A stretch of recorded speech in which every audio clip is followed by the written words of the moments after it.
Halo, bertemu lagi di channel YouTube Kujang Journey. Video kali ini kita akan membahas tentang berbagai macam alat pengukuran limbah, khususnya limbah cair. Di sini di tampilan awal saya memberikan gambaran beberapa alat. Nanti untuk teknis dan penjelasannya kita akan bahas. Oke, ini yang pertama yaitu TSS. TSS ini merupakan kepanjangan dari Total Suspend Solids. Total Suspend Solid ini merupakan bisa mengukur banyaknya jumlah padatan yang mengendap di dalam air limbah. Nah, TSS ini dapat dimonitoring secara online sehingga hasil pengukuran yang diperoleh sesuai dengan nilai nyata dari sampelnya. Nah, untuk gambarnya seperti yang di sebelah kiri. Nah, ini dilengkapi dengan pengukuran total suspend dan turbidity, dan perawatan alat serta kalibrasinya sangat mudah.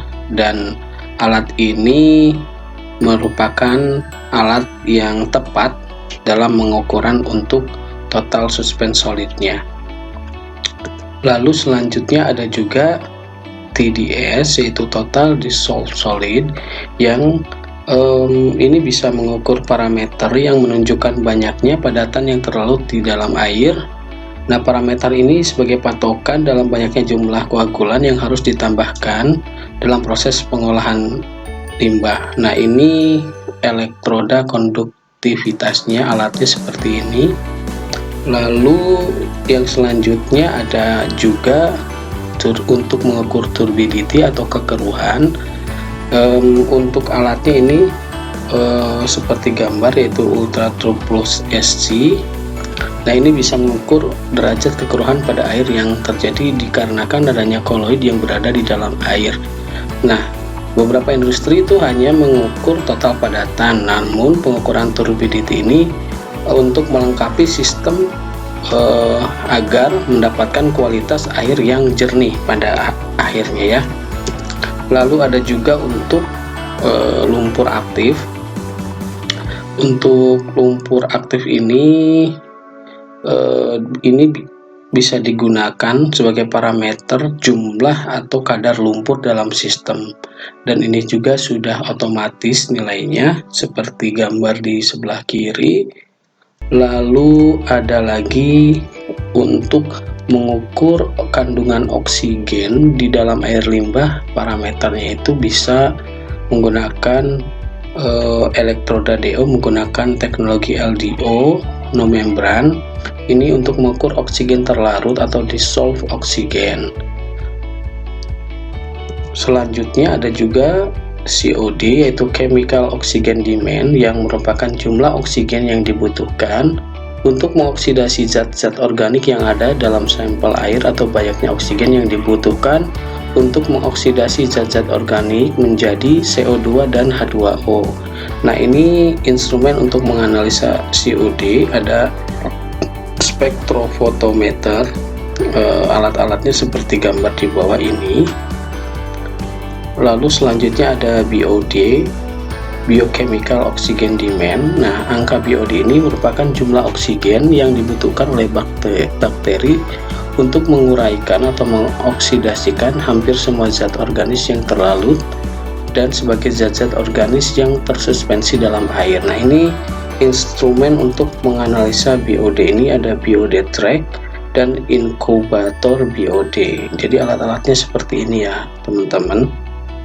Oke, untuk selanjutnya ada hardness analyzer. Ini merupakan kesadaran air yang bermakna memiliki kandungan mineral tertentu di dalam air, umumnya ion kalsium dan magnesium dalam bentuk garam karbonat. Nah, air sada ini adalah air yang memiliki kadar mineral yang tinggi, sedangkan air lunak adalah air dengan kadar mineral yang rendah.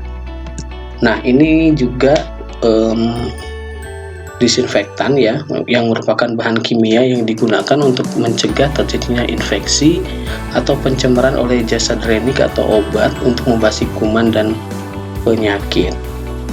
Nah, disinfektan ini yang banyak digunakan untuk pengolahan limbah adalah klorin, untuk air minum adalah ozon. Nah, ini salah satu chlorine analyzer untuk total atau free CL ya.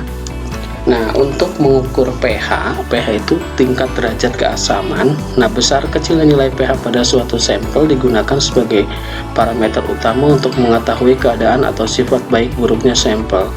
Nah, kadar pH ini dinilai dengan ukuran antara 0 sampai 14. Sebagian besar persediaan air memiliki pH antara 7 sampai 8,2 ya.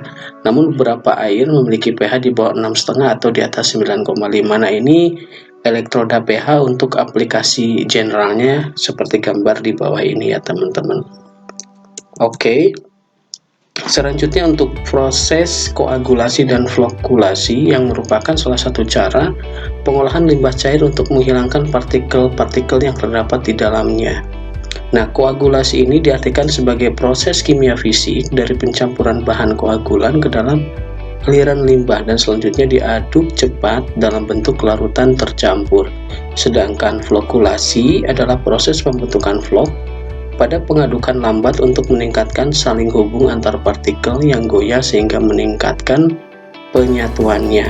Nah, ini merupakan alatnya AF700 Streaming Monitoring Instrument.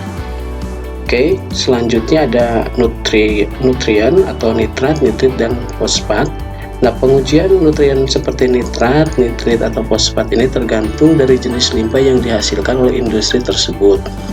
Sebagai contoh untuk industri pupuk, makanan, dan minuman ringan, nitrat merupakan hasil denitrifikasi dari nitrit, sedangkan dikarenakan sifat nitrit yang tidak stabil, maka pengukuran secara online dapat dilakukan dengan membaca konsentrasi nitrat. Nah, ini merupakan alatnya ya. Nah, oke, ini yang terakhir untuk oil in water. Ini alatnya elektroda oil in water. Beberapa industri yang memproduksi atau menggunakan minyak sebagai bahan produksinya membutuhkan pengolahan limbah minyak sebelum limbah itu dialirkan ke lingkungan karena dapat mencemari lingkungan ya. Karena minyak tidak dapat menyatu dengan air, maka minyak dalam air dapat menutupi permukaan air sehingga dapat mengganggu ekosistem di wilayah air tersebut. Nah, minyak itu dapat berasal dari air limbah ataupun dari lumpur pengolahan limbah. Nah, ini merupakan alat untuk mengukur banyaknya minyak yang dihasilkan oleh limbah dari industri ya. Baik, terima kasih atas perhatiannya. Ini merupakan gambaran atau alat-alat yang biasa digunakan untuk mendeteksi limbah, khususnya limbah cair. Semoga bermanfaat. Sampai jumpa di video selanjutnya.